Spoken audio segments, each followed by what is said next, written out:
Every day, the news brings more and more images of random violence, torture, and sexual aggression right into our living rooms.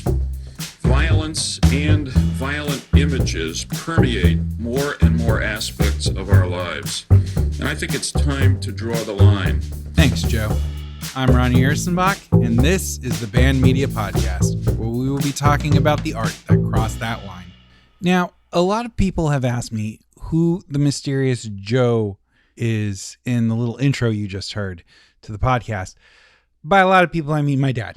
My dad asked me that. But all the same, the person that you're hearing is then Senator Joe Lieberman at the 1993 congressional hearing on video games. Now, you probably don't know this about the podcast because there's absolutely no reason that you could have, even if you wanted to. But the seedling that bloomed into the Band Media Podcast was actually first envisioned as a book about the 1993 congressional hearings on video games. A thing I've watched on YouTube from start to end on more than one occasion because I make bad decisions on how to spend my personal time. Maybe it's just because I was, by and large, a child of the 90s, but it always felt that that decade was huge in many of the battles for free speech. And the 1993 congressional hearing on video games was a titan of those battles. In many ways, that congressional hearing was the coming-of-age story of the video game industry. So are we here to talk about that hearing? Maybe Mortal Kombat and Night Trap, the two games that came most under fire by Lieberman and his band of droogs. Nope. Those episodes will come, I promise you that. But this week, we will be talking about Wolfenstein 3D, the PC game that defined a genre and opened the Pandora's box of video game violence that could never be closed again, and arguably set the stage for the 1993 congressional hearing on video games. And with that, here is this week's trigger warnings. Wolfenstein 3D is a game set during the Holocaust, so while we won't be talking in depth about the Holocaust or World War II, do know that it will be the setting and the background on our discussion of the game. Also, child abuse. Now, there are two men with one name that must be talked about first and foremost if we are going to talk about Wolfenstein 3D. Many call them the Lennon and McCarthy of video games, but many more simply refer to them as the two Johns. That would be John Carmack and John Romero, the duo behind id Software and their breakthrough hit Wolfenstein 3D. In a lot of ways, Carmack and Romero were the perfect yin and yang to each other. Romero, speaking in the broadest of strokes, was the bad boy renegade with a side of genius, while Carmack, also speaking in the broadest of strokes, of course, was a genius with a side of bad boy renegade. Alfonso John Romero was born on October 28, 1967, to Ginny and Alfonso Antonio Romero. They had recently fled to Colorado to hopefully find a more accepting atmosphere for their interracial relationship. Ginny was white and Alfonso was a first-generation Mexican-American. And their plan worked until Alfonso lost his job and had to move back to Arizona to take a job in the mines. The work was hard and it took its toll on the young father. He began to drink heavily. He would also become violent. One day he went out for groceries. John would not see his birth father again for another 2 years. In the meantime, his mother remarried, this time to a military man. He supported the family, but he was also very staunch. Ironically, this wasn't the case at first, though. Early on, Romero's stepdad was actually supportive of John's love of video games, even taking him to local arcades as a way to bond with his new stepson. But as time went on, and Romero's love of video games became an obsession, especially with that newfangled Asteroids machine, his stepfather saw this as a waste of time. Not only that, it was a distraction. John, after all, was a smart kid. And the way his stepfather figured it, there was no money to be made in video games. A point of view that has not aged well, to say the least. Now, Romero's stepfather forbid him from going to the arcades. One day, when Romero was just 11 years old, he decided to break his stepfather's rule. He and his friends hopped on their dirt bikes and headed out to the Lamppost Pizza in the town next door. There was a Lamppost Pizza in his town, but he didn't want to be spotted and for word to get back to his stepdad. It was a good plan, but he left his dirt bike outside and his stepfather saw it as he was driving home. He came in that lamppost and ripped young John away from setting yet another high score for asteroids and threw him and the dirt bike in the truck and drove off. When they got home, Romero's dad beat the shit out of him.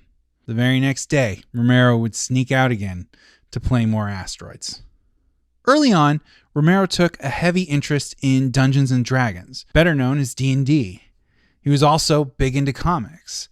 So much so that he began to draw his own, violent ones. By the by, this is excellent life advice. If there's something you love, learn how to make it on your own. Never underestimate the life-changing powers of the letters D, I, and Y. But I digress. He even turned one of his comics in for a school assignment with a segment called How to Torture Someone. His teacher was less than impressed with the content, saying, "This is very gross. I don't think it needs to be this way." But he pulled a B+ on the project all the same.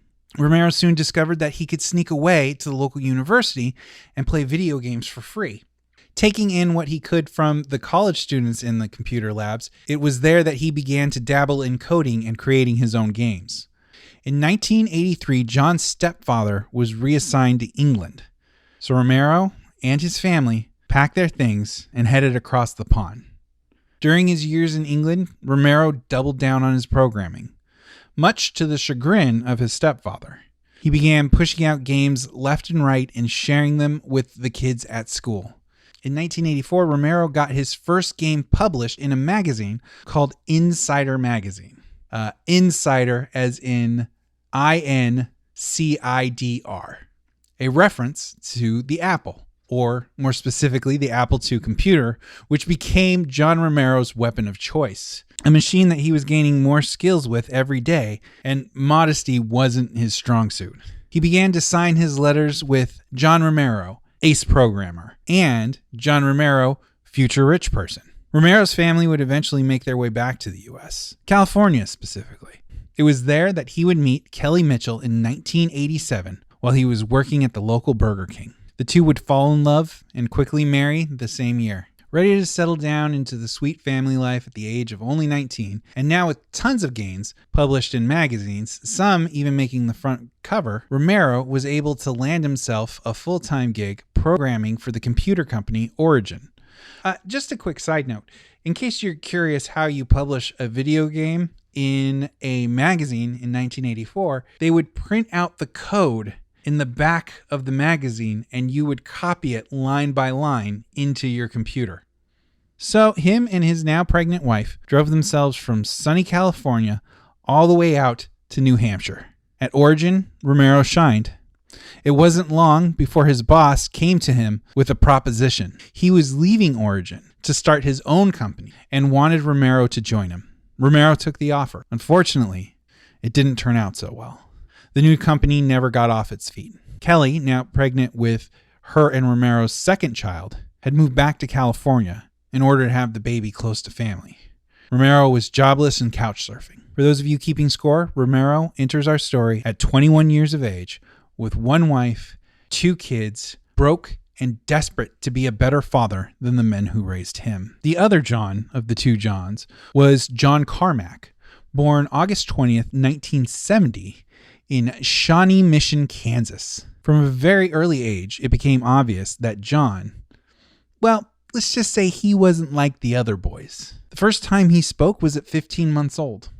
His parents were just starting to worry that he might be delayed when out of his mouth popped not a word, but the whole sentence, quote, "Here is your loofah, Daddy," end quote. They knew they had something special on their hands.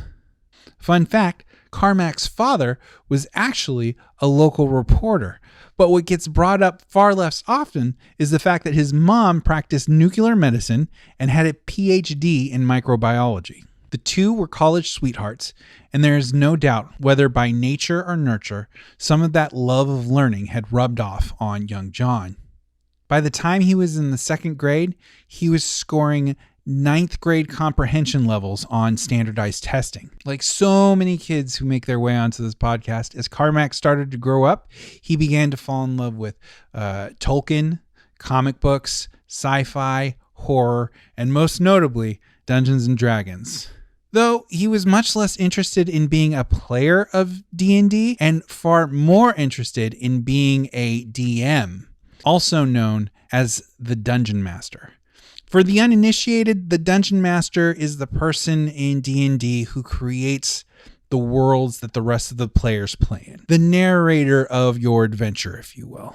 By the time Carmack was in the 3rd grade, he would spend hours every day in his room planning out his next D&D campaign and drawing maps out on graph paper. Being the smart kid, though, didn't come without its burdens, not the least of which was high expectations from his parents, especially his mother. In school, he was given an assignment to write about his top 5 problems in life. He listed his parents' high expectations twice.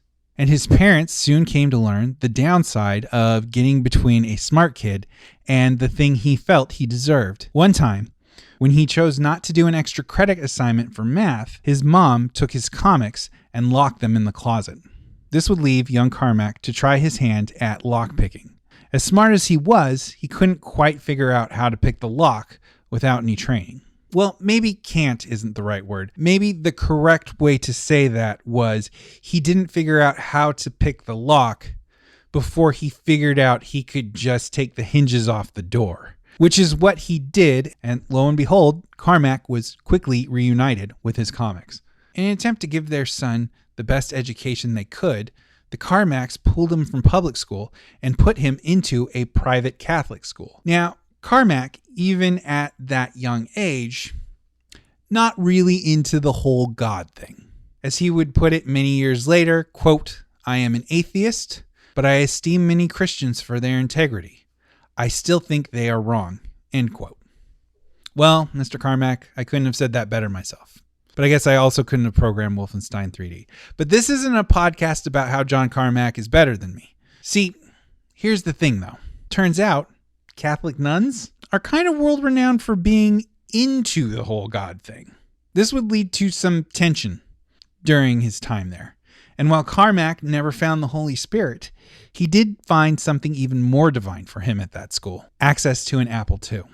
He got his parents to enroll him in a class on computers at the local Radio Shack, a sentence I feel old for even understanding. He also picked up a book on computers and began to teach himself. He even got his teachers to skip him up a year so he could join the gifted program, which had its own computer lab. Young Carmack had finally found his way. But then, at the age of 12, his parents got a divorce. At first, in what I can only call an unusual divorce agreement, John was required to switch parents and along with it, schools every year. Eventually, though, Carmack's mom would find a new boyfriend who she would follow out to Seattle, Washington. The good news was that it was a much needed relief of tension between Carmack and his mom, allowing him to pursue his dreams. The bad news was that John and the rest of the family had to downsize to a different house in a different neighborhood with no private school, no gifted class, and no computer access. It was around that time that Carmack got his hands on the book Hackers, Heroes of the Computer Revolution. Part history book, part manifesto, author Stephen Levy laid out the 6 principles of hacker ethic as such. 1. Access to computers, and everything which might teach you something about the way the world works should be unlimited and total. Always yield to the hands-on imperative. 2. All information should be free. 3. Mistrust authority. Promote decentralization. 4. Hackers should be judged by their hacking, not bogus criteria such as degrees, age, race, or position. 5. You can create art and beauty on a computer. 6. Computers can change your life for the better. It was an awakening for Carmack. At his new school, he found a new group of friends that he shared both that good old-fashioned teenage rebel-fueled fury and a love of computers and video games with. And together, they were able to enter the wide world of BBSs, or Internet Bulletin Board Systems. BBSs were basically online communities in the early days of us common folk being online. Fun fact, the internet has been around since the 70s, but pre its mainstream explosion in the 90s, it was mostly the realm of university researchers and government defense specialists. That is, until some more savvy home computer enthusiasts got hip to BBSs around the early to mid 80s. Remember that second rule from the hacker's book that all information should be free? Well, this was the first huge step towards that. And to a mind like Carmack's, it was an all-you-could-eat buffet of new information. He began to study all kinds of things, both legal and not. From the relatively benign phone phreaking, which is a technique of recording tones from a phone and then playing them back to phones to trick them into not charging you for a call, a technique I first saw demonstrated in the 1995 classic Hackers, not related at all to the book. Oh, also, fun fact, there will be no bad mouthing of Hackers on this podcast. It is a brilliant gem of a film and you will treat it as such. He also learned about the not so benign explosives. Now, scientifically speaking, most kids learning how to make thing go boom are primarily driven by achieving the actual boom of aforementioned thing. But as I said before, John wasn't like the other boys. He loved the chemical engineering of it all. Armed with this newfound knowledge of boom boom, I'm sorry, I was trying to be cute, but that sounded more like he had been studying poop. With his newfound knowledge of explosives and some chemicals that were less than legally acquired from his chemistry class, Carmack and his friends headed to another local school one night that did have the much coveted Apple II computers. Carmack had learned how to make a substance that could melt through glass. He applied some to the windows, and it worked exactly as planned, making a hole big enough for Carmack and his crew to slip through and grab their newfound prizes. Well, with the exception of one of the thicker fellas in the crew, who was finding it a little too much of a tight squeeze. So he reached in and opened the window, thus setting off the silent alarm. And that was the night that John Carmack was arrested at the age of 14. He was given a psychiatric evaluation which said in part, quote, "Boy behaves like a walking brain with legs," end quote. Which I'm no psychological expert on the write-ups of the mental well-beings of 14-year-olds, but it seems like there might have been a much less dickish way of describing a child. Anyway, Carmack was sentenced to a year in a small juvenile detention home in town. When Carmack came out the other side of his sentence, he had become hardened and cynical. He was able to convince his parents to give him the cash to buy an Apple II. What they didn't know was Carmack got such a great price on one because one of his juvie friends had used their 5-finger discount to obtain it before selling it to Carmack. He began turning out games. His first was Shadow Forge. It was a ripoff of a then popular game called Ultima, but he had added a few upgrades and sold it for $1,000. At home, tensions were rising between Carmack and his new stepmom, so Carmack's dad started renting a small apartment for John and his little brother Peter to finish out school. With the distractions removed, Carmack started programming like mad. Carmack would finish high school and went to cash out a trust fund that had been set up in his name. There was one small problem. It was now under the control of his mother back in Seattle, and she had the view that computer games was not a career. If he wanted money, he had to go to a proper school, pay for it himself, and if he got grades she deemed acceptable, she would reimburse him. Despite a strongly worded letter from Carmack, his mother wouldn't budge on. So he enrolled in the University of Kansas in 1988. He hated it, despite the fact that he signed up exclusively for computer classes. It took 2 semesters, but Carmack dropped out and got a job at a local pizza place and spent all his free time working on his second game, Wraith. When he finished it, he would sell that one for $2,000, which was twice the price of the first one. He began a new life as a freelance video game designer. And even though the money was tight, he loved it. He also learned how to start porting games from the Apple II to the PC, which was quickly rising in popularity. The number one buyer of his video games was a company in Shreveport, Louisiana called Softdisk. Softdisk had been wanting to put the proverbial ring on Carmack's finger, asking him on more than one occasion if he wanted to come down and work for the company. Each time, Carmack declined. But as much as he loved the freelance lifestyle, the idea of a bit more stability was starting to become a little more enticing, especially with the right company. After 3 failed attempts, Carmack got another call from Softdisk, asking if he wanted to come down for an interview. This time, It was different, though. They were starting a new games department called Gamer's Edge, where they would be releasing one new game every other month. Carmack was intrigued, so he decided to hop in his car and go hear them out. Amongst the people he was going to meet with was the creator of The Division, none other than John Romero. See, our man Romero had been busy since the last time we saw him. He had acquired a job at SoftDisk, which was a monthly subscription-based mail-order software company, so that you didn't have to type in the code from the back page. And he was hired under the condition that he would get to make video games. Romero, being the ace programmer that he was, quickly rose through the ranks and was able to move his family out from California to live with him again, even if that meant they had to share an apartment with one of his coworkers. The problem was that Romero was so good at what he did that he was constantly being pulled to work on utility programs instead of being able to make games.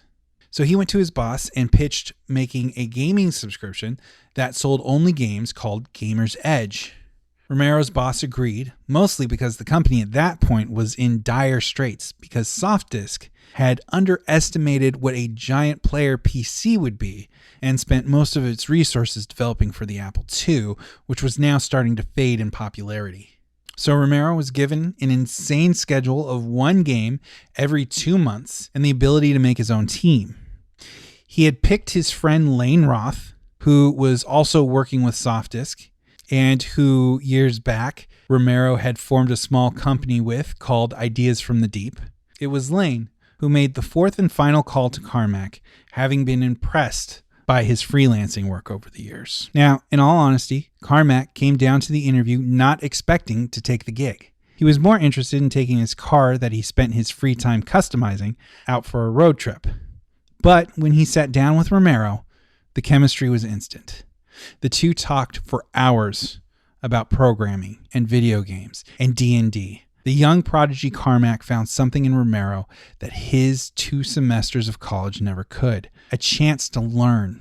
The deal was sealed when Carmack was telling the story of how he didn't have computers growing up, and Romero said, "I would have bought you those computers." Carmack took the job, but the work came fast. It was decided by the higher up that the first issue of Gamer's Edge would have 2 games on it to entice new subscribers, and it would be going out in 1 month, which was half the time to make twice as many games. And sadly, that's where we're leaving off this episode. But come back next time and we'll catch up with the 2 Johns and their insane accomplishment of releasing Wolfenstein 3D. In the meantime, a final fun fact. I'll miss you, friends. Thanks for listening. And I'll catch you next time on the Band Media Podcast. Oh, there goes that music again. Follow us on Instagram and Facebook at Band Media Podcast. Email us at bandmediapodcast@gmail.com. You can follow me on Twitter at Ronnie Ursenbach. And please like, comment, subscribe. And if you donate blood, come join our Band Media Podcast team on the Red Cross app. And if you don't donate blood, then think about starting and then do the thing I just said. Well, that's enough of my rambling for now, but keep being wonderful, dear listeners. Adios.